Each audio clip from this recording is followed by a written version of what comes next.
To ship àwọn ọjà yẹn dé, you have to pay them.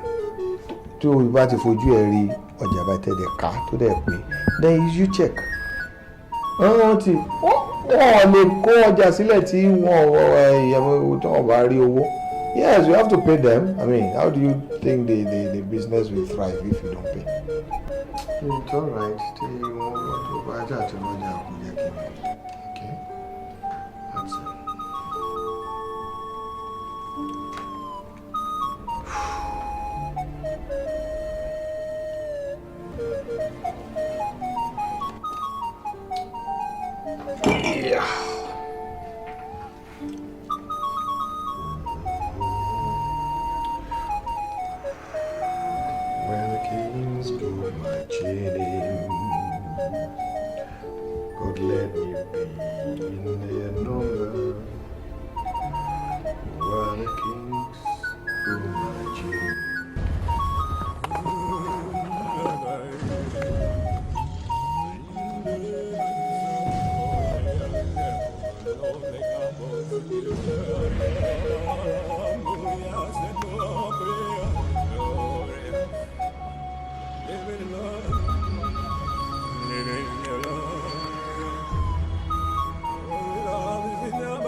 Okay, good. All of a sudden, bá ṣe wà lórí fit and train. Àwọn guys kọ́kọ́ wọlé ni wọ́n dẹ̀ yìnbọn sókè. Wọ́n lè ó lè kọ́ ni wọ́n bí gbogbo wa ṣe gbúrò bọ́ yakọ̀ dojú bolẹ̀ ni. ṣọ́ọ̀ṣì wọ́n ti gbé ẹnìtàn lọ. wọ́n gbé ẹnìtàn náà gbé. ẹnìtàn ni wọ́n ti gbé lọ. ọmọ mi. bẹ́ẹ̀ ni mà. gbóná gbé lọ. ṣé kì í ṣe pé àwọn tẹ fẹ́ bá play tí tẹ wá ń lérí síra yín. rárá àwọn opponent wa kọ́ àwọn gáàsì òwò jẹ sí ọkọ̀ kó bọ̀ wọlé bá ti ṣe gbọ́dọ̀ bọ̀ gbogbo àjòjúbò lẹ̀ ni. ṣé kì í ṣe pé báwo èèyàn jà. lọ́tọ̀ à ń jà abẹ́nibọ̀dì jà. Okay, all right, okay. Listen up. Now, ngbà tí ó wá ṣẹlẹ̀ ṣé ẹ̀yin ti lọ sí police station. Why not? Police.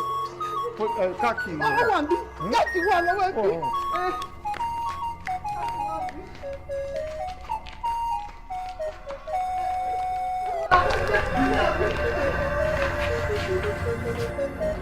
sà tí n bá gbọ́ gbogbo àlàyé yẹn tó dẹ̀ yé mi dáadáa ẹ jọ ǹjẹ́ ẹ lè ronú sí ẹni tí ẹ fura sí tàbí bóyá nínú àwọn tí ẹ dìjọ ń ṣe business bóyá ìjà àbí misunderstanding wà láàrin yín tí ẹ fura sí pé bóyá ẹni náà ló lè ṣe iṣẹ́ tí à ń sọ̀rọ̀ nípa ẹ̀.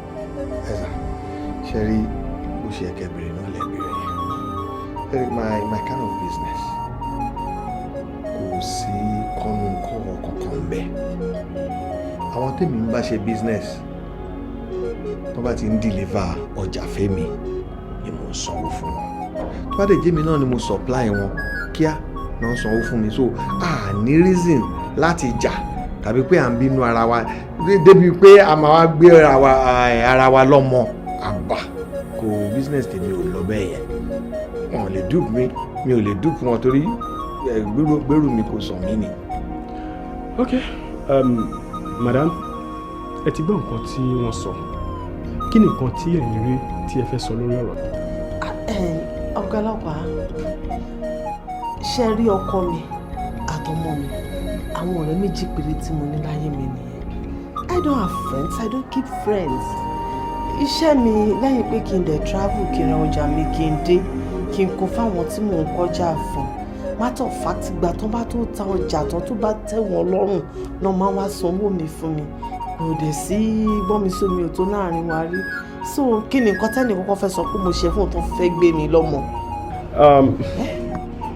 àlàyé tẹ́ ṣe ó ti yé mi bóyá àwọn kidnappers yẹn believe pé àwọn lè rówó gbà lọ́wọ́ yín ni but mo fi ń dá yín lójú wípé láìpẹ́ láì jìnnà a máa rí ọmọ yín ìyẹn dá mi lójú. ọ̀gá ọlọ́pàá ẹ jọ̀ọ́ mo fọ́ náà bẹ̀ ní sà ṣebí ẹ máa bá mi rí ilé ní àbí ẹ máa dánmọ́ mi padà fún mi. no kì í ṣe wípé mo lè dájọ́ fún yín wípé ọjọ́ kan tàbí méjì la máa lò ká tó rí ọmọ yín padà náà ṣùgbọ́n tí mo mọ̀ ní wípé ẹ fọkàn yín balẹ̀ a máa rí ọmọ yín. ẹ sà tí ẹ bá bá wa ọmọ yìí rí within 24 hours ẹ̀yin náà ẹ gbà pé ẹ ṣe oore fún fámìlì kan ẹ sà kì í ṣe ọ̀rọ̀ oníbíráìbù dé ni mo sọ yìí o àmọ́ ẹ̀yin náà ẹ máa wò pé àwọn fámìlì tí mo ṣe báyìí fún wọn mú oore. ó ti yé mi ọ̀rọ̀ yín ti yé mi sà ẹ má wọrí gẹ́gẹ́ mo sọ síwájú pé iṣẹ́ tiwa ni àwa máa ṣiṣẹ́ wa gẹ́gẹ́ bí iṣẹ́ a máa rí ọmọ yẹn gbà jáde ṣe ti gbọ́.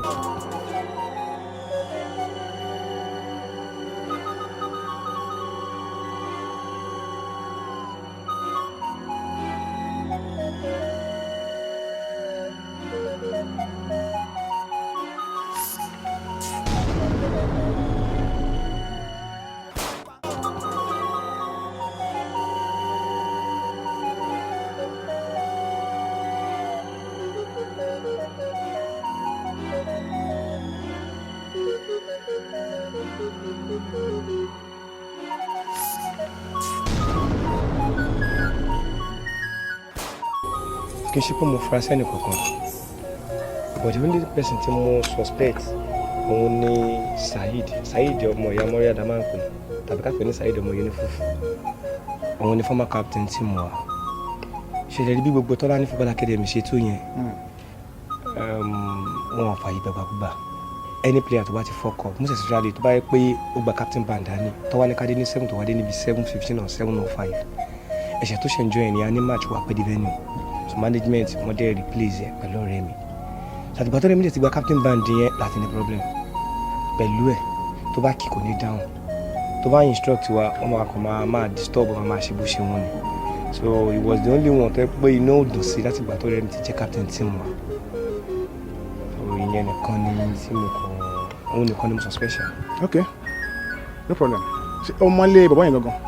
Dáadáa, ọmọlé wọn dáadáa. Dáadáa. Tí n bá ní kó mú débẹ̀, àmú débẹ̀. Dáadáa. Okay, no problem. Sir, bákan náà ló gbọ́n sọ.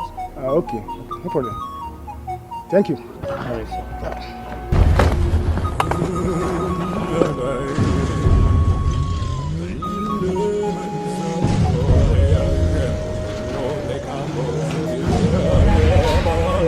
Anytime tí mo bá bẹ̀ sọ̀rọ̀, I always feel this special feeling in my heart.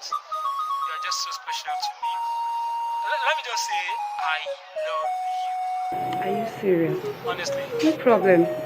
As much as we're together, I still have much more to send to you. There are reasons for everything in life, and mind you, I just I have this special feeling for you, which I know too well that I love you. Yes, baby. Yeah, yes, I forgot. Omba mi sọ̀rọ̀ pé o wà into drugs or something. Oh, yes. Nǹkan tó wà ń ṣe nìyẹn, you know, ìlú yìí láti gbé ìlú Ìkòròdú ń ṣe nǹkan tó rọrùn. You have to jara ẹ̀, you see. So I've done a lot. Mo ti tẹ̀ka, mo ti tẹ̀ke, mo ti nọ́ọ̀ke, understand? But this time around, that is what I do. Kara powder, kata powder, I shall be able to hear. Mo go suffering just because of the feeling I have for you and maturity to really prove. I see you want me by and she's very, very good. Ah, your sister gongo. I like you to meet her. Ọmọ mi fẹ́ fọ́kọ̀ bò. Ẹni tó ń bá mi ṣiṣẹ́ Naija, mo decide láti bò náà because ó ti bẹ̀rẹ̀ sí ní ṣe àwọn trash kan sí ni. All right, let me meet her.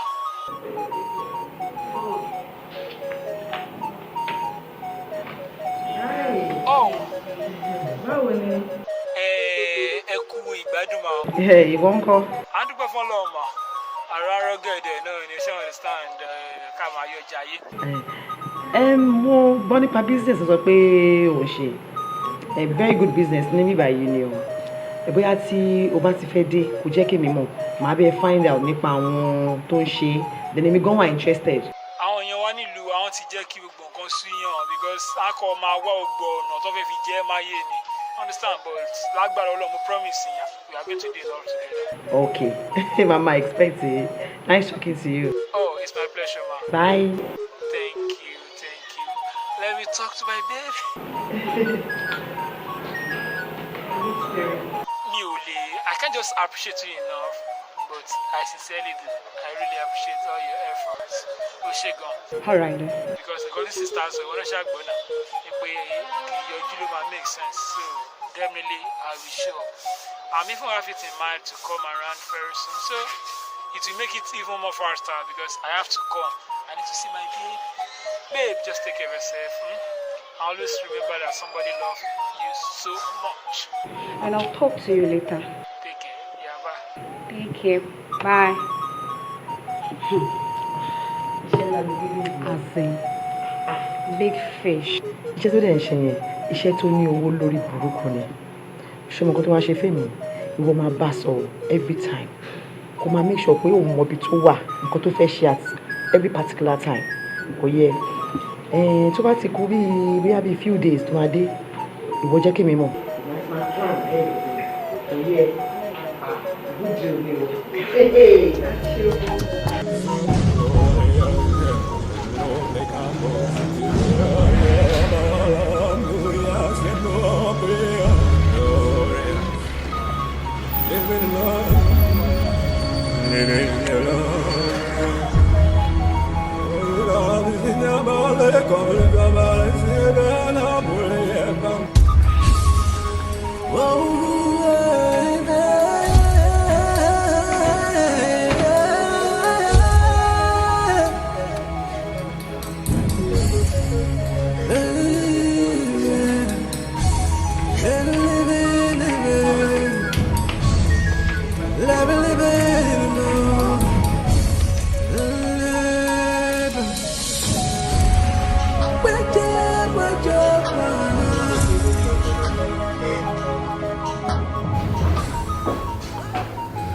Má bara jẹ́ a máa rí máa rí kí ni. A máa rí ọmọ ẹ̀. Ó ní a máa bàrà jẹ́. Ó ní a máa bàrà jẹ́. Ọmọ wà ní stadium, ó ń train. Young footballer, ó ń train. Àwọn kan dẹ̀ kóra wọn jọ, wọ́n dẹ̀ kó wọn gbé. Wọ́n gbé àwọn ibi tó ń gbé lọ. Ó wá ní as a parent kí ni wọ́n bàrà jẹ́. Ọ̀rẹ́ ẹni ètò iṣẹ́ ọmọ tó máa sọnù, ọmọ tá máa rí ni. Àwa fúnra wa àjókòó, a náà ń gbégbésẹ̀ lórí ẹ̀. Ẹni tó lè nù, a máa rí. Ẹni tó lè sọnù. Wọ́n gbé ọmọ stadium ọlọ́mọ lè sọnù. I said have your seat. Sit down.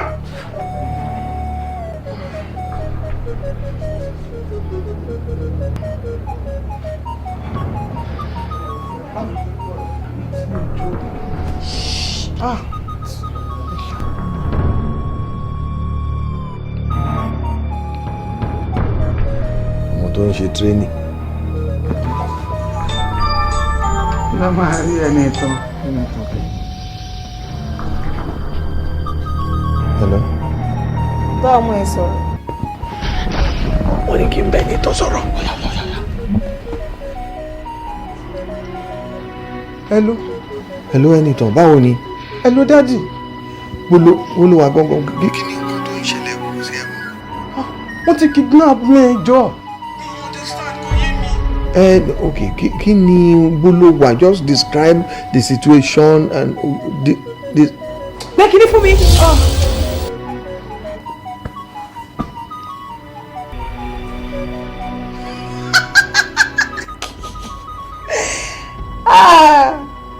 Mo láyọ̀ láti sọ fún ẹ pé o ò lè tún fi ojú ẹ̀ rí ọmọ ẹni ìtàn.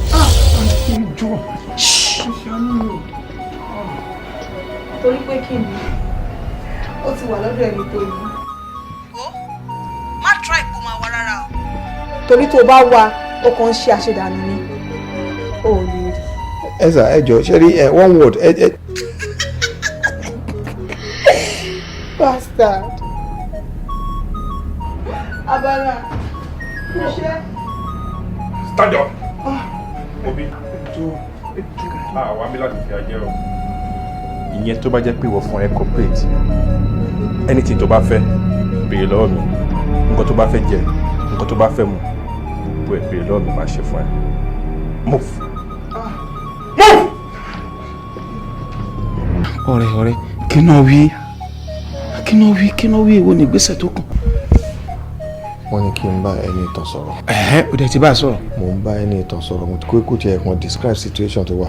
Ó dàbí ṣe náà já fún ìyẹn gbà lọ́wọ́ ẹ̀ because ẹni tó sọ̀rọ̀ next sọ pé o lè rí ọmọ Ẹnìtàn mọ́. Kì í ṣe ọmọ tiwa. That has created fear now. Àwa máa rí Ẹnìtàn tiwa ọmọ tiẹ̀ ni ò ní rí mọ́ láéláé.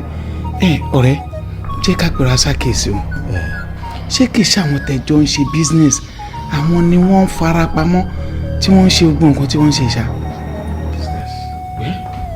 Àbájọ ṣe business kẹ. No, wait.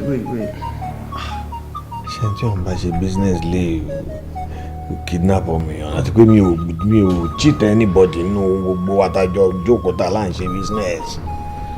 Àbí? Jẹ́ ká ronú sí dáadáa. Ok. Tí ẹ pé ẹni yẹn padà. Ṣé tó pè mí lẹ́kọ̀ọ́ yẹn? Pé padà. Wọ́n ṣáà ní last number náà la máa pè. Náà ni.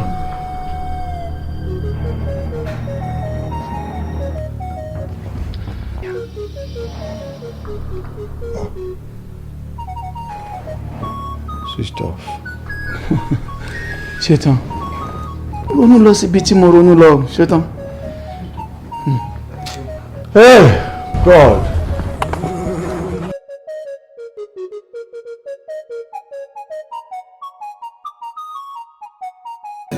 Ojú la rí.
Ojú ẹni màlà dandan ni kò rí.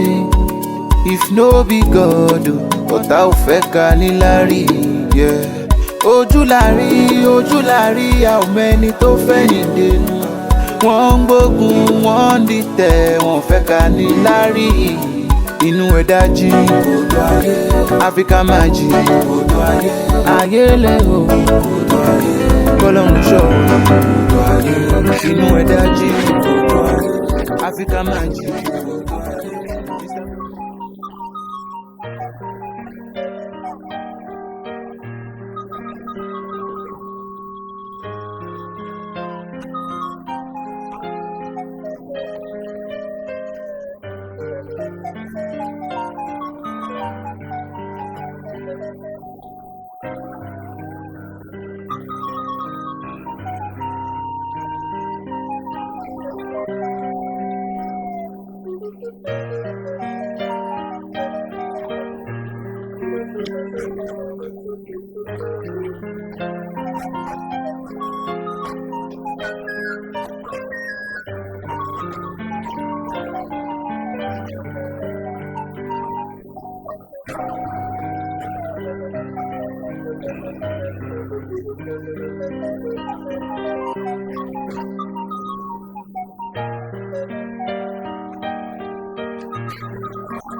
If no be God, ọ̀tá ò fẹ́ ká níláárí. Ojú la rí, a ò mẹ́ni tó fẹ́ ní.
Hello. Jaiye Makanjola. Kọ́ládọ́lá mú lórúkọ tèmi. Becky. Mo mọ̀ pé wà ti gbàgbé. 28 years is not a joke. O lè rántí mi mọ́. Okay, mo kàn fẹ́ kó mọ̀ ní o. Bẹ́ẹ̀ ni. Olórúkọ àti gbogbo àwọn ẹni ìtàn ó ti padà sọ́dọ̀ mi. àjẹ́ ayé kankan ò dẹ̀ lè gbà lọ́wọ́ mi. Ṣé wàá rí fún ìwọ àti ìyàwó ẹ lè fi ojú kan ẹni ìtàn mọ́ láyé. Bẹ́ẹ̀ ni ṣé wàá rí fún títí ẹ tí ìwọ fúnra rẹ tó bá fẹ́ rí èmi o. O lè wá pàdé mi ní Kwari lálẹ́. Níbi mechanic village kan tó wà ní Kwari yẹn. Wá pàdé mi bẹ́ẹ̀. And mind you, má play any funny plan kankan. If not, èmi àti ẹ àjọ máa lose ẹni tàn yẹn. Bẹ́ẹ̀ ni. Becky.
Africa magic, ayélujú, kọ́lọ́run ṣọ́ wa, inú ẹ̀dá jí, Africa magic, Mr. Block Naija, kọ́lọ́run ṣọ́ wa.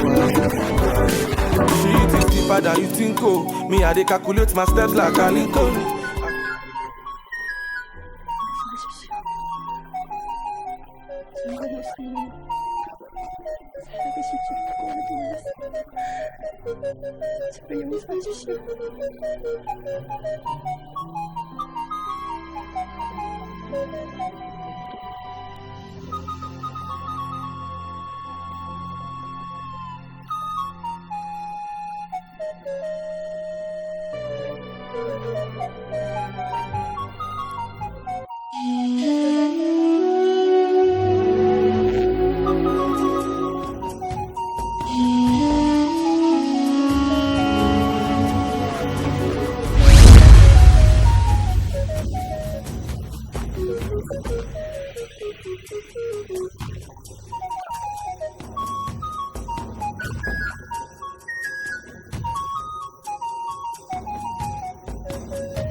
Daji, Africa magic, ayélujú, kọ́lọ́run ṣọ́ wa, inú ẹ̀dá jí,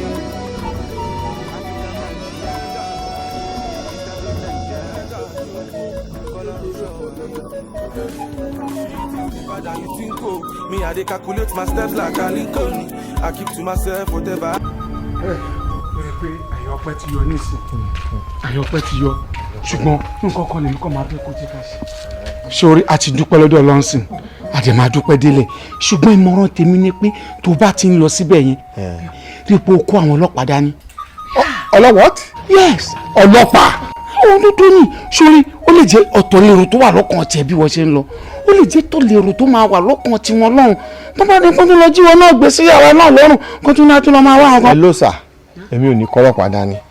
Ok, tí n bá kó ọlọ́pàá dání ta débẹ̀ táwọn rí ọlọ́pàá tìbọn ṣé àwọn náà ò ní yọ̀bọ̀ wọ́n á fẹ́ defend ara wọn náà ìgbà tó bá bẹ̀rẹ̀ sí yìnbọn síra wọn ọmọ tèmi wà lọ́dọ̀ wọn tí wọ́n bá yìnbọn fún ọmọ mi ńkọ́ bó ṣe yìnbọn yẹn kí ìbọn bá èmi náà tí mo kọ́ ọlọ́pàá lọ síbẹ̀. àmì rírú ẹ̀. ẹ so má jẹ́ ká kọ́ ọlọ́pàá dání tá a bá fẹ́ rírú ẹ̀. mo mọ kó dà ok. jẹ́ ká ṣe báyìí kó àwọn SARS. Ezra. Yes. ṣé orí wa jọ pé ṣá. orí wa pé. mo ní mi ò kọ́ ọlọ́pàá ló ní ká kó SARS jọ kí ni ìyàtọ̀ wọn.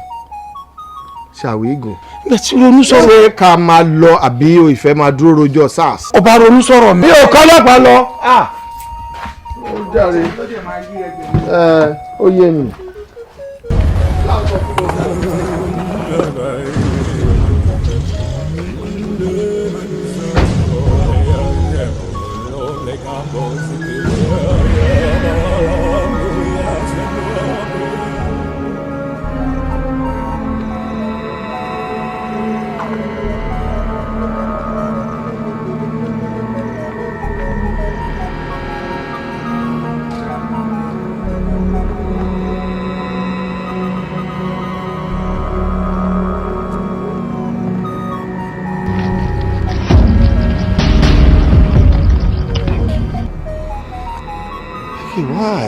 bó ṣe wọlé ni mo ti rí ẹ kí n má wulẹ̀ gbà ẹ́ ní àkókò rárá. ṣé o rí ẹni ìtàn ó ti wà ní sàkání mi báyìí tí ó dẹ̀ sí bàbá ńlẹ̀ ẹnì kankan tó lè gbà kúrò lọ́dọ̀ mi. torí pé ẹni ìtàn tó rí yẹn ó ló sọ mí di àgàn a kì í gba àkàtà lọ́wọ́ akitì kò sí bàbá ńlẹ̀ ẹnìkan tó lè gba ẹni ìtàn kúrò lọ́wọ́ mi mọ́ tí ó wá túmọ̀ sí pé ìwọ àti ẹni ìtàn ẹ lè fojú rí ara yín mọ́ láyé.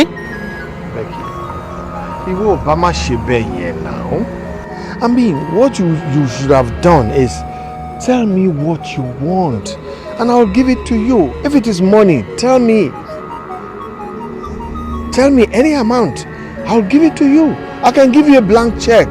Then you spend the money, go and use the money for whatever you want. You just return my child. Return my child. Gbọ́ bó ṣe sọ. Ṣé o rí owó tó fẹ́ fún èmi yẹn? Wàá mú owó yẹn kó o tún lọ fi ṣe ètò fún ẹlòmíì bó ṣe ṣe fún èmi náà. Nonsense. Becky? Becky? Becky? Go to hell. Becky! Go to hell?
By the way sir, nǹkan tẹ́ ń gbìyànjú àti fún mi ni pé ẹni tọ̀tá ń wá Becky òun ló jí gbé. òun ló gbé. ọdún ẹ̀ ló wà. In fact kò tiẹ̀ parọ́ gangan sọ pé òun lòún jí ọmọ gbé. Becky. You know what? mo tún wá ní òkè ò Becky owó lélẹ̀ jẹ́ kí n gbé owó yìí fún ẹ kó dá ọmọ padà fún ọ ni no pé òun ní gba owó lọ́wọ́ mi pé owó ọwọ́ mi yẹn kí n lọ fi háyà ẹlòmíì bí mo ṣe háyà o nígbà yẹn kí n sanwó fún ẹni yẹn kó ṣiṣẹ́ tí òun ṣe fẹ́mi nígbà yẹn kó ṣiṣẹ́ yẹn fẹ́mi again. matter of fact èmi tí ẹ tún pé mo tún bá sọ̀rọ̀ mo bẹ́ẹ̀ pé at least mo expect pé gẹ́gẹ́ bí obìnrin a lè feel bí mo ṣe ń feel ṣe ló fà kíkọ́ rí ẹ bá mi bẹ ìjọba mi gbọmọ mi lọ́wọ́ ẹ. Anyway so far àṣẹ ti mọ ibi tí ẹnì tán wà tá a ti mọ̀ gbọ́dọ̀ Becky. ibi ẹ ló wà sẹ́ẹ̀. èmi á rí Becky. ó jẹ́wọ́ London ló wà. ó ń láti jẹ́ kó gbàgbé pé ọ̀rọ̀ yìí ó ní legal back nínú. Torosh undertaken.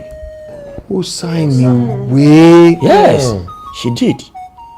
And gbogbo nǹkan dẹ̀ lèmi cherish ṣùgbọ́n mo cherish document ju everything lọ. Bí document bá wà lọ́wọ́ mi tí ò bá tí ì wọ bíi 30-40 years èmi ò ń dànù. So which means pé gbogbo document yìí mo ṣì ní. Which means you still have the papers. I have it very intact with me. God is wonderful. Ẹ ṣé gan sir. Ẹ jẹ́ ká fọkàn balẹ̀. Èmi máa mọ bí màá ṣe máa gbégbésẹ̀ máa mọ bí màá ṣe rí Becky. So màá gbégbésẹ̀ máa jẹ́ káwọn kan tí ò yẹ kó yé. No, the fact that you still have the papers ọkàn tí ẹ wá balẹ̀ báyìí. So tó bá jówó ló bá ń fẹ́ so we give it to her. Tó bá dẹ̀ sọ pé òun ò fowó pábùkù lòun fẹ́ so a máa fún un lábùkù náà. So ẹ jẹ́ ká fọkàn balẹ̀. Okay sir, thank you sir. ẹ wo bílísì àbí owó àbí wàhálà yẹn kékeré tí ẹ nìyẹn ọmọ mi ló ṣe kókó ẹjọ́ ẹ bá mi ẹ make sure pé ràn mí lọ́wọ́ ẹ sá gbogbo pa yẹn bá mi gbà. Ẹ jẹ́ ká fọkàn balẹ̀.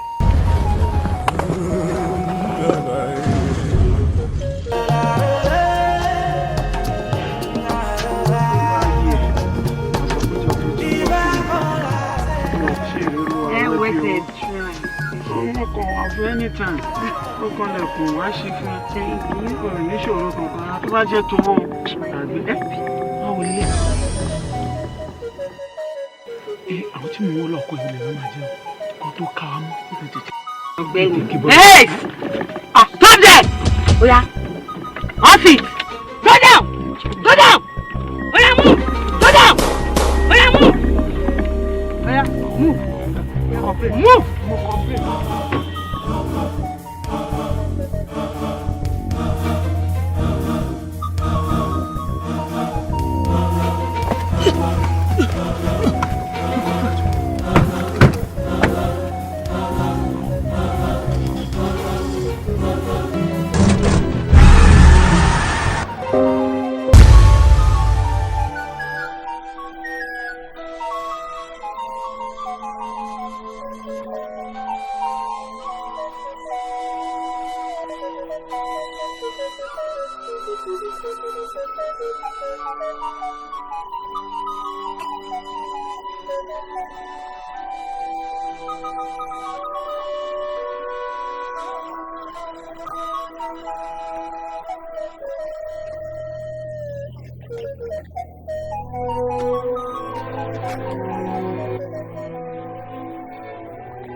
Farabalẹ̀ bá ń sọ ọmọ ìlú náà.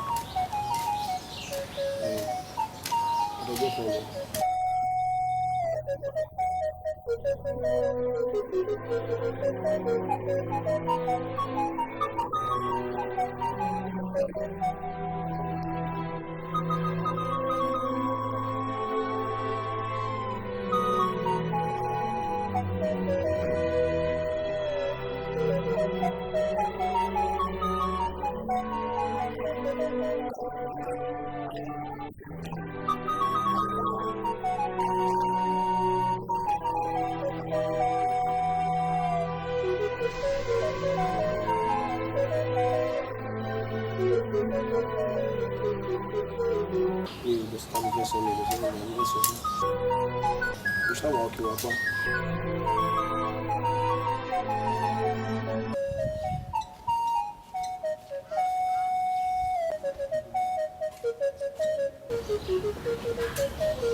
Madam, mo ń ro nǹkan kan.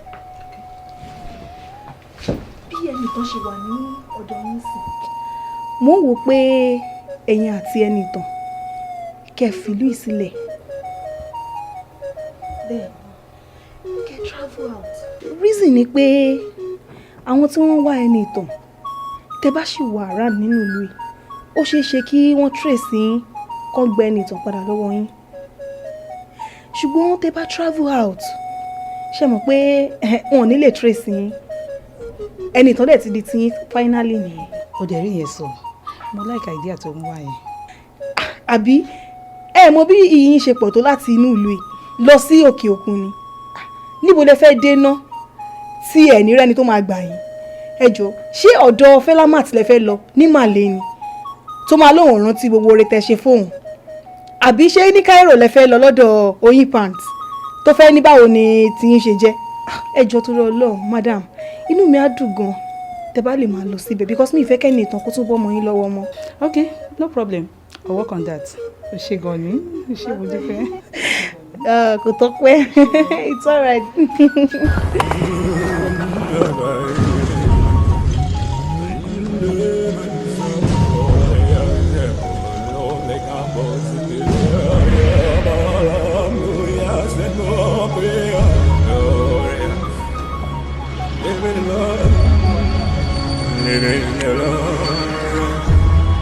Mo ti gbọ́ nǹkan tó sọ, èmi náà ti fẹ́ kúrò nílé sí. Màá pè é, kò sí problem. Ṣé kò? Ẹnìtàn, báwo ni? Báwo everything? Mo rí pé nǹkan tí ò yẹ, ó pọ̀ ju èyí tó yẹ lọ. Má rí mi gẹ́gẹ́ bí èèyàn búburú. Ṣé o rí? Ẹ̀tọ́ mi ni mo gbà padà yẹn. Bẹ́ẹ̀ ni, ẹni tó ń pè ní ìyá ẹ̀yẹ, mo ṣe ìyá ẹ̀. Èmi gangan ní biological mother tí mo gbé ẹ sínú mi tí mo lè kí ẹ. Ẹ má gbìyànjú wa, ẹ lè sọ fún mi pé mi ò dáyà tó bí mi lọ́mọ mọ́ náà. Èmi mọ̀ pé ò ní believe mi, mo wá fẹ́ kó o confirm gangan látọ̀dọ̀ àwọn tó ń pè lóbi ẹ̀ pé mi gangan nìyá ẹ̀.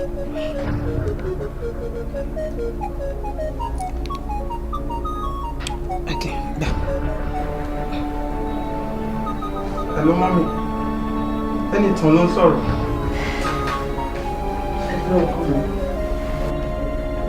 Ẹni sọ mọ́ mi ẹni sọ, mo fẹ́ béèrè kan lọ́wọ́ yín.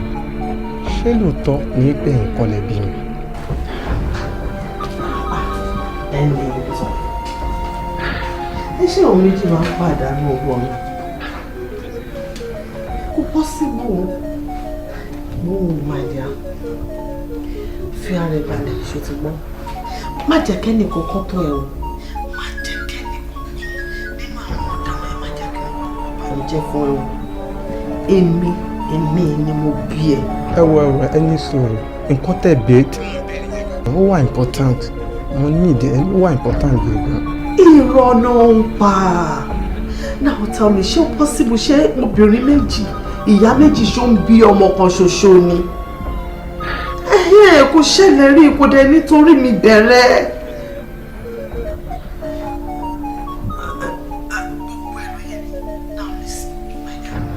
Ẹnìtàn wú mi sùn mi owó látìgbà tán ti gbé ẹ̀. Èmi náà sa gbogbo apá àdádẹ́ náà òde sí mi. Ok, mo ti gbọ́. Hello? Ẹnìtàn. To take cut line. Ṣé wàá ní Ẹnìtàn? Feel free. Ilé ni ilé o. Ìwọ náà ṣàlẹ̀mọ́ pé látijọ́ tó ti dé bí wọ́n fọwọ́ kàn ẹ́, wọ́n ṣe anything fún ẹ. Nǹkan tó ń ṣẹlẹ̀ yìí mo wà confused. Tí bá sọ pé ó yé mi irọ́ ni. Nǹkan tí mo believe ni pé ìyá méjì ò ṣáà lè bí ọmọ yìí kan. Nǹkan tẹ́mi kàn try láti jẹ́ kan ẹ understand ni pé anything tẹ́ bá fẹ́ látọ̀dọ̀ àwọn parents mi ẹ gbà lọ́wọ́ wọn, wọ́n á fún yín kẹ́kọ̀ọ́ free èmi kémi máa bá rìn àjò tèmi lọ. Rose, take care. Baby, let's go. Okay, madam.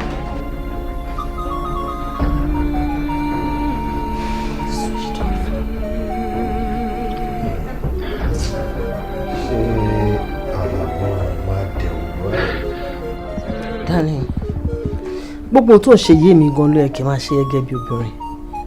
Nǹkan kan ni mo fẹ́ sọ fún ẹ. Kò sí nǹkan kan tó ń bọ̀ láti òkè tilẹ̀ gbà. àjẹ́ ní owó òun náà dẹ̀ jẹ́ wá ní nǹkan kan. Yorùbá dẹ̀bọ̀ wọ́n ní tí ẹrù bá kọ òkè tó bá kọ ilẹ̀, Yorùbá ní ó tún níbi kan àgbè sí. This time around irin la máa fi wo irin.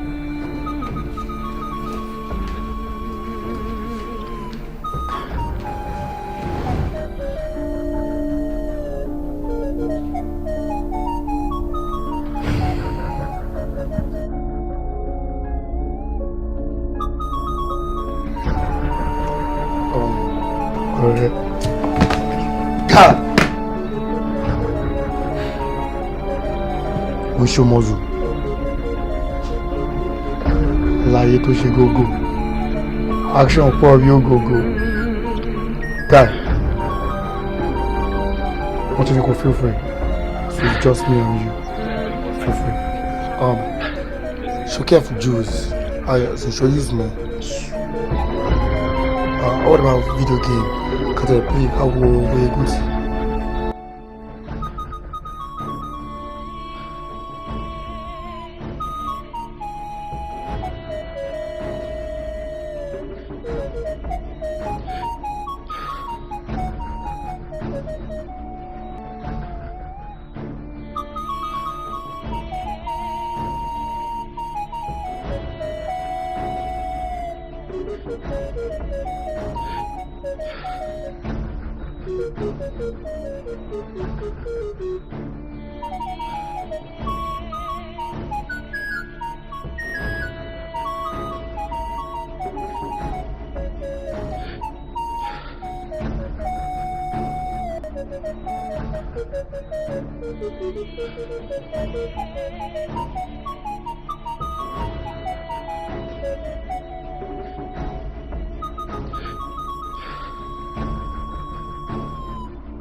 Africa magic, ayele Kolorun show, inú ẹ̀dá jí, Africa magic, Mr. Block Naija, Kolorun show.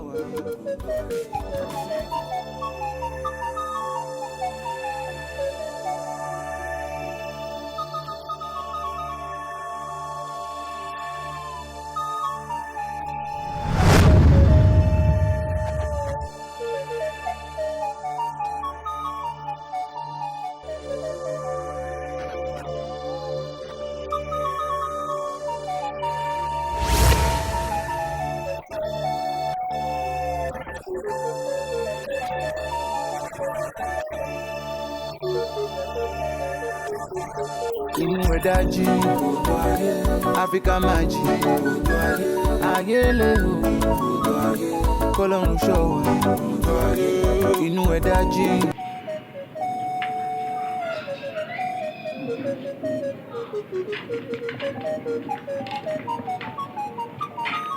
Move. I said move.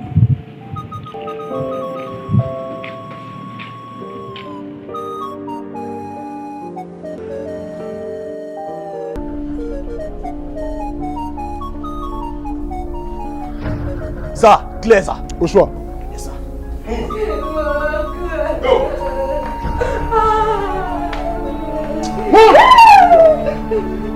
Ọ̀gá ńkọ́? Ọ̀gá ti birthday. Ṣé ọ̀gá ti jáde àbí? Ọ̀gá ti birthday. Ìgbà tó máa jáde, ibi ló dàbí fóun lọ. Ọ̀gá orí kankan. So, irú mọ́tò ló gbé dání? N kò mọ̀. Sọ́ọ́lọ́! Ǹgbà ìwé ńkọ́? Ọ̀gá jáde. Kò dẹ̀ sọ fún kò fẹ́ jáde àbí?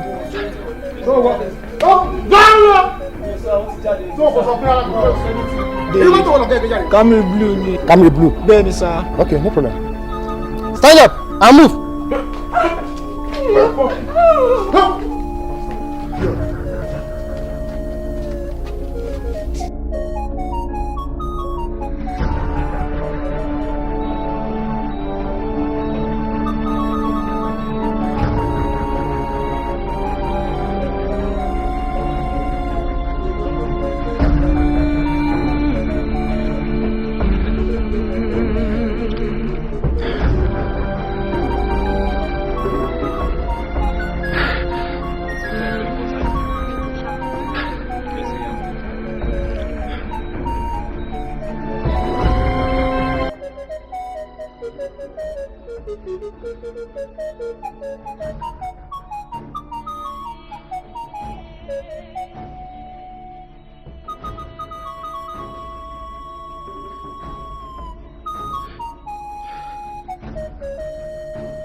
You are under arrest. Move, madam. Move.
Kí ni connection tó wà láàrin ẹ̀yin àti àwọn couple tí wọ́n wà lórí ìjókòó yìí tó fi di wípé ẹ jí ọmọ wọn gbé? Ẹ ṣàlàyé fún mi.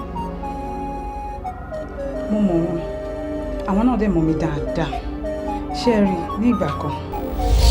Ṣé rí bí mo ṣe explain fún yín yẹn bẹ́ẹ̀ ló ṣe rí o, mi ò parọ́ kankan fún yín o, mi ò parọ́ rárá. Bẹ́ẹ̀bọ̀dé, ṣé kò sí àwọn ìlú gidi tó gbádùn ju àwọn ìlú mi tó ti ń dárúkọ lọ ni? Ìlú pọ̀ lóríṣiríṣi tí mo ní slot ibẹ̀ lọ́wọ́ náà. I have Libya, mo ní slot ní Zimbabwe, mo ní slot ní Rwanda, mo ní slot ní Togo, Ghana, Benin Republic. Ṣé wá débi kan pátá àwọn èèyàn ṣe wàá kojú sí ara tí wọ́n ṣe fọkàn sí pé ó wà ń bẹ̀ ibẹ̀ lówó dẹ̀ wá gidi gan, ìyẹn ní lomẹ́. Ṣé rí àwọn obìnrin tí bá kó wọ bẹ̀rẹ̀ sí wọ́n lè lẹ́yìn bí wọ́n ṣe ń gun bí àwọn power bike wọ́n dẹ̀ fi máa ṣe business 10 naira 20 naira ó ń dówó gan ni o, àwọn èèyàn dẹ̀ fojú síbẹ̀ o. Just like that. Ó dẹ̀ sọ pé gbogbo bó ṣe ń dún ẹnu yìí kò ṣe kó fẹ́ lọ fi wá ṣe ẹrú bẹ́ẹ̀ yẹn ṣá. Ẹrú bíi ti báwo? No ọlọ́run ṣé rí ẹ máa jẹ́ kí n sọ nǹkan fún yín, ẹni tí ò bá ní ìbẹ̀rù ọlọ́run ló máa fi yà jẹ ọmọlàkejì ẹ̀. Simple thing ni gbogbo nǹkan tí mo explain fún yín bẹ́ẹ̀ yìí ṣe ní ẹ̀rí ọkàn lèmi náà lẹ́rìí ọkàn.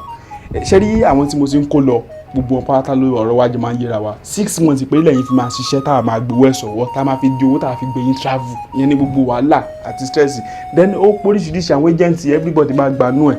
Ṣé again after that 6 months ẹ ti free láti ṣe business tó bá wù yín o ní fashion designer irú àwọn tó fẹ́ ṣe bóyá bíi sport ó póríṣiríṣi tẹ́lẹ̀ fi máa bá business yín lọ. bọ́n kò ṣe mọ̀ pé ẹ fọ́ nìkan ṣá cause ẹ kàn ní amadé bẹ́ẹ̀ a máa ṣe gbogbo kinní kan bó ṣe easy náà nìyẹn. Ọlọ́run èèyàn 60 mo ti ṣe fún. láàrin bíi 2 months sígbà táwa yìí mo ti kó èèyàn 60 lọ tí wọn ò dẹ̀ ní problem wọ́n ń gba owó tiwọn èmi náà dẹ̀ ń gba percentage mi kò sí jàǹbẹ́ o a dẹ̀ jà. ó yí sí i. Bọ̀dá pẹ̀lú gbogbo atótó ní látàárọ̀ ẹ tí ì dárúkọ ìlú tí mo fẹ́ ṣé ẹ ní líǹkì sí UK ní àbí US àbáwọn ibi tó tiẹ̀ tún gbádùn ẹ kàn ń dárúkọ Rwanda Uganda kíní kan ń ga gbogbo ẹ kàn ń gádà ní kí ló ṣẹlẹ̀ gangan. ṣe rí voice ti yín ó tún máa tún jáwó láwọn ibì kan bọ̀ sí yẹn láàrin mi àti yín máa sọ kóòdù yẹn fún yín lọ́tọ̀rọ̀ mo ní àwọn bíi ìlú lóríṣiríṣi o tí mo ní slot ẹ̀ lọ́wọ́ bọ́ ṣẹ́rí lọ́wọ́ tá a wà yìí mi ò sọ pé gbogbo àwọn ìlú tẹ̀ ń dárúkọ yẹn náà jáwó bọ́ ṣẹ́rí Libya gangan àti Egypt ṣẹ́rí tí ẹ kò lè yé yín báyìí sí nítorí pé yín sì wà níbí ẹ ríran ju bí tẹ́ wà lọ ẹ wò ké. ẹ má bínú wípé question mi ti ń pọ̀ jù ṣé by road la fẹ́ lọ ni àbí by flight àbórí omi la fẹ́ gbà lọ. ẹ wo ẹ jẹ́ kí n sọ nǹkan fún yín ṣẹ́rí tí wọ́n bá sọ pé ẹ máa lọ by flight wọ́n á sọ pé kẹ́ lọ get visa passport oríṣiríṣi gbogbo stress yẹn gan ti pọ̀ jù fẹ́ẹ́ tí ò fẹ́ lówó ẹ̀ ní ò fẹ́ help yẹn sincerely speaking bọ́n ṣe rú àwa ní táwa ń ṣe bíi pé àwa máa gbìyànjú láti gba gbogbo dọ́kúmẹ́ǹtì yẹn fẹ́yìn ṣe rí gbogbo owó tí àwa máa ná yẹn ẹ̀yẹn fi dá wa bẹ́ẹ̀ ṣe máa travel but by road ni kò dẹ̀ nira rárá àwọn èèyàn ń ṣe lóríṣiríṣi tí wọ́n dẹ̀ ká gbọ́n nǹkan yẹn kún ṣe rí ẹ̀yẹn máa had importance kankan mọ́ ìyẹn ló jẹ́ ká ẹ má ní free Ọlọ́run. ẹ má bínú pé mo tún fẹ́ béèrè nǹkan kan lọ́wọ́ yín nítorí èmi tí mo ṣe wà yìí lẹ́mìí tí mo lè fi ṣòfò gbogbo wa náà là ń wo TV a dẹ̀ ń gbọ́ news lójoojúmọ́ gbogbo àwọn tó ń lọ by road gbogbo náà ń kú sórí desert gbogbo máa ń ròyìn gangan báyìí tó máa ní pé kinní kan ló pa wọn kinní kan ló yọ wọn lójú jẹ́ jọ nítorí ọlọ́ èmi nìkan nìyá mi bí. ṣẹ́rí gbogbo ní tẹ̀sán ìyẹn ò rí o ẹ jẹ́ kí n sọ nǹkan fún yín ṣẹ́rí àwọn èèyàn kan wà tí wọ́n ti wà òkè ní the business dance ọ̀rọ̀ ń pa ẹ̀ wọn ò fẹ́ káwọn èèyàn já sí i wọn ò fẹ́ káwọn kan kó Nàìjíríà àwọn wa lọ ń plan àwọn èèyàn lọ ń create 3D animation tó fi ń build àwọn èèyàn tó ń fẹ́ yíyà àwọn èèyàn ni wọ́n fi ń dẹ́rù àwọn èèyàn káwọn èèyàn má bàa wá wọ́n lè máa fi pé ọ̀nà yẹn risk kò ṣe lọ. all is well wọ́n kú ṣe ń sọ ọgbẹ̀ látàrí ọ̀nà bẹ́ẹ̀ náà lòun yí wọn anyway káṣà tiẹ̀ wá save ní kókó. ẹ ṣe rí nǹkan tẹ́mi kan nílà tó dọ̀tí ni pé ẹ̀yàn kan sọ fún mi pé yes ìpẹ́ ti gbọ́ ṣe rí business mo bá yín sọ mo ti bá àwọn èèyàn sọ tí wọ́n dẹ̀ ha gírí tí wọ́n kálukú dẹ̀ ń bá business ẹ̀ lọ tí wọ́n dẹ̀ ń gba percentage wọn kò sí nǹkan kan bẹ́ẹ̀ very very simple. ẹ̀gbọ́n ẹ mọ̀ kó tó máa ṣẹlẹ̀ ẹ jẹ́ kémi àtàwọn ọ̀rẹ́ mi kárìíra á ronú sí i so tó bá wà yìí máa jẹ́ I'll get back sí yín.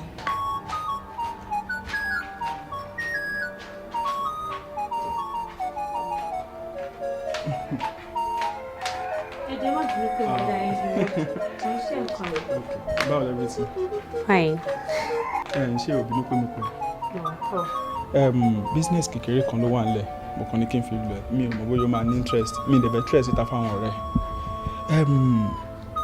Ní South Africa ọkọ àti ìyàwó kan ló wà wọn ò rọ́mọ bí àwọn méjèèjì dẹ̀ ti try gan seriously wọ́n ti lọ sọ́tún lọ sósì lórí pé wọ́n ń wọ ọmọ káàkiri náà later ni wọ́n discover pé medically àwọn méjèèjì wọn ò ní problem ẹnìkan ló wà advise wọn pé tí wọ́n bá lè rí young lady tí wọ́n lè gba sperm ọkọ àti ìyàwó tí wọ́n máa gbé sínú womb tiẹ̀ tó lè bá wọn ọmọ tó lè bá wọn nurse for good 9 months á dẹ̀ deliver ọmọ yẹn fáwọn pé wọ́n máa wà okay at least wọ́n wá ń wá bí wọ́n ṣe lè ṣe ìyẹn ni wọ́n fi lọ èmi opportunity gidi ni kò sẹ́ni méjì tí mo fẹ́ fi lọ ju pé kí n wá bá ẹ lọ ṣé ìyìn mọ̀ bóyá o lè ní interest owó gidi dẹ̀ wà ń bẹ̀. ẹ wo ìyẹn lè díẹ̀ o ẹ ṣé kò ní ṣe pé ẹni ẹ máa ní kọ̀kọ̀ pẹ̀lú mi ṣá. no ẹni yẹn ò ní bẹ́ẹ̀ sùn jẹ́ kí n sọ nǹkan fún ẹ sórí ó ní ṣe pẹ̀lú process bí i CS ìyẹn ni wọ́n kàn máa ṣe tí wọ́n fi máa gbé kinní yẹn síbẹ̀ tó bá dẹ̀ ti di 9 months yẹn process yẹn náà wọ́n tún fi wọn bí wọ́n ṣe máe fi gbé ọmọ yẹn jáde tí wọ́n bá dẹ̀ ti deliver ọmọ yẹn fún wọn wàá gbọ́mọ fún àwọn á dẹ̀ fún wọn lówó wàá dẹ̀ yá dànù èmi á dẹ̀ gba percentage tọ̀dọ̀ mi kò jù bẹ́ẹ̀ lọ. ṣe rí lákòókò náà èmi ò gbọ́ bí tó ti ń ṣe irú nǹkan bẹ́ẹ̀ yẹn. ṣé o mọ problem tèmi ní gangan nǹkan kan risk mọ̀ lọ́wọ́ ta wa ó ti sure ó certain àwọn èèyàn ń ṣe kíní successfully ó dẹ̀ ń lọ ó kọ́ mọ ibi ìbáyìí ni wo ti rí gbogbo yẹn ó kọ́ mọ gan bó ti bá àwọn èèyàn ṣe lóríṣiríṣi jẹ́ kí n sọ nǹkan fún ṣé ó ní tí mo fẹ́ ṣe òun ló dàbí bíi ẹlẹ́ẹ̀kẹrin àbí ìkẹrin tí wọ́n máa gbérú ẹ̀wà kò dẹ̀ sí problem gbogbo wọn náà live fine wọ́n dẹ̀ live large. kò dẹ̀ ní sí wàhálà ẹ wo àti wàhálà àti kí o gbẹ tì máa lọ́nà ẹ jẹ́ kí n kọ́kọ́ lọ rọ̀ because inú ò lè báyọ̀ ṣé kí n wá fún ẹ bẹ́ẹ̀ bíi 2 hours kó pè mí later ní àbá òní ká ṣiṣẹ́. yìí ti kéré jù ẹ máa fún mi bẹ́ẹ̀ bíi 1 week. 1 week èmi ń fi ipò ti pẹ́ jù ni ó ṣe jẹ́ kí n pẹ́ in the next 2 hours kí n dẹ̀ mọ̀ bó ṣe ń lọ. 2 hours kẹ 2 hours kéré náà báwo ṣe máa nǹkan tẹ̀ ń béèrè fún yín pọ̀ ẹ fún mi bẹ́ẹ̀ bíi 1 week. wẹ́ tó bá yẹ pé 1 week náà ni ọmọ tó ṣẹlẹ̀ èmi ò lè lose ọ̀nà méjì láti sin lọ inú abẹ́rẹ́ sí sọ fáwọn èèyàn gbogbo àwọn èèyàn tí ń bá sọ fún yẹn ká sọ pé bíi 30 bẹ́ẹ̀ nìkan ò ṣe nìkan máa ṣe mí lè lose ọ̀nà méjì. ẹ má ṣe bẹ́ẹ̀ ẹ mọ̀ pé nǹkan téèyàn fẹ́ ṣe risk ni ẹ máa fún mi bí 1 week kí nǹkan tí ẹ fi ro àbí ok ẹ má ti sọ fún anybody. ìwọ gan láìkó owó. ẹ jẹ́ kí n pè yín títí ìrọ̀lẹ́ ọ̀la. ìrọ̀lẹ́ ọ̀la no problem mama rẹ̀ expect to call it then. all right.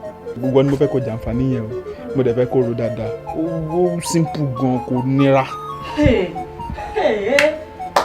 olóyìnbá bàbá ńlá bọ́lá fọ́ká òun ni bọ̀bọ̀ agent mi. àgbà tó ti ń sọ̀rọ̀ Libya tó ń sọ Rwanda tó ń sọ Uganda tó ń sọ gbogbo àwọn ìlú tí mi ò gbọ́rí láì mùsùlùmí kò lórí burúkú má ṣàǹfààní ni kò lè wúlò èmi bá sọ̀rọ̀ US mo bá sọ̀rọ̀ UK kò rí kankan fi lọ̀ mí ó wà lọ́jọ́ lè ló lọ́ fi nǹkan lọ Ọlọ́run inú tiẹ̀ ń bi tí báyìí bọ̀bọ̀ yẹn lásán mo máa ṣe wèrè fún ìyá ẹ̀ ni.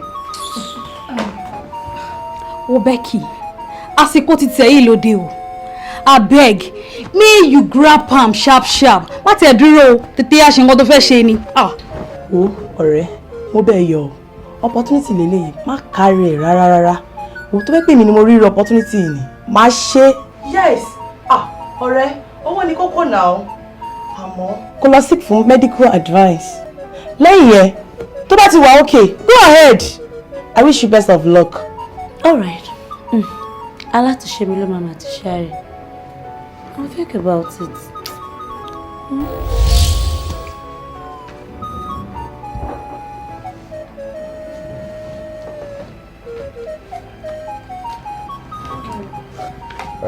mo ń try láti document àwọn ọkọ mi understand so. uncle mo ní ìgbà tẹ́ ti ṣètọ̀rẹ́ mi sìn tọ́lọ́dẹ̀ ti gbà fún yín ìgbà wa ni kí àwọn náà máa retí àti move by. I'm so sorry please just 1 minute. No problem. Just 1 minute.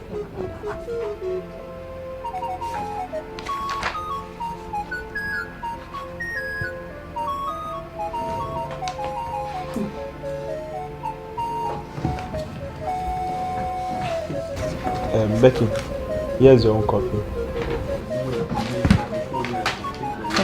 Congratulations. Adúpẹ́ lọ́wọ́ Ọlọ́run eléyìí tí yanjú sí láàrin èmi pẹ̀lú ẹ̀yin. Ṣé rí nǹkan tẹ́yin béèrè yẹn tó bá di Friday ẹ̀yin pẹ̀lú àwọn ladies tó ṣẹ́kù ẹ máa travel lágbára Ọlọ́run tó bá fi máa di bí Tuesday night sí Wednesday morning ẹ máa ti débi 10 lọ.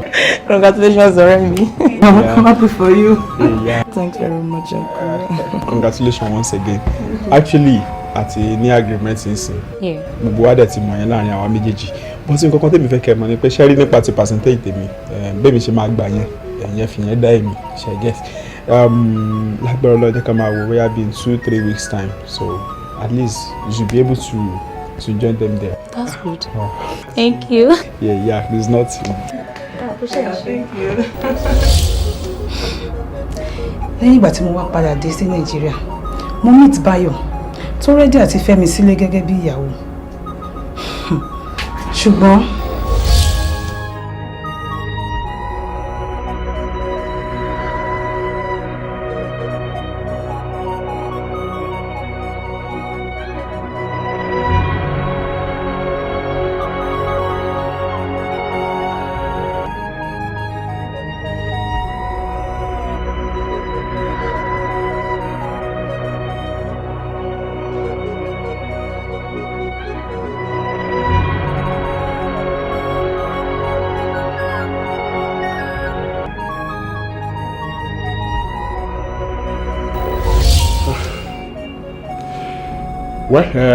tí n bá gbọ́ yín yé tí àlàyé yín tẹ́ ṣe yẹn tó dẹ̀ yé mi dáadáa ẹ̀ ń jẹ́ kó yé wa nísìnyí wípé nítorí àìsàn àìrọ́mọbí yín yìí òun lẹ ṣe decide láti jí ọmọ wọn gbé àbí léyìí tí ẹbí yóò mọ nǹkan kan nípa ẹ̀ àìbẹ́ẹ̀kọ́ good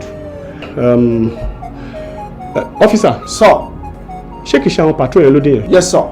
Okay good ìwọ má worry madam question tí mo fẹ́ bí yín ẹ jọ̀ọ́ ẹ dá mi lóhùn nígbà tí ẹ fẹ́ seal agreement yìí is there any written agreement to back contract yìí between you and them. Kò sí ẹ ò mọ̀ bóyá wà no problem. Madam ẹ jọ̀ọ́ ta ló ní signature yìí.